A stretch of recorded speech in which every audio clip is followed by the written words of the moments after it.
ಚೆಲುವೇರ ಹಿಂಡಿನಲ್ಲಿ ಹೊರಬರುವ ನಗುವಿನಂತೆ ಕಿಲ್ಲ ಕಿಲ್ಲ ಕಿಲ್ಲ ಗುಸ ಗುಸ ಗುಸ ಲಲ್ಲೆಯಲ್ಲಿವೆ ಹೂಗಳು.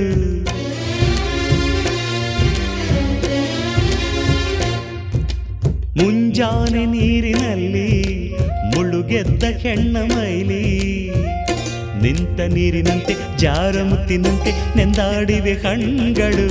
ಹೆಣ್ಣಿರದ ಭೂಮಿ ಹಂಗೇಕೆ, ಹೆಣ್ಣಿರದ ಸ್ವರ್ಗ ನಂಗೇಕೆ, ರಸಿಕನ ಬಾಡಿಗೆ ಚೆಲುವೆಯೇ ಹೋಳಿಗೆ ಎಂದನೊಬ್ಬ ಮಹರಸಿಕ. ಅಂಬರವೇರಿ ಅಂಬರವೇರಿ ಸೂರ್ಯನು ಬಂದ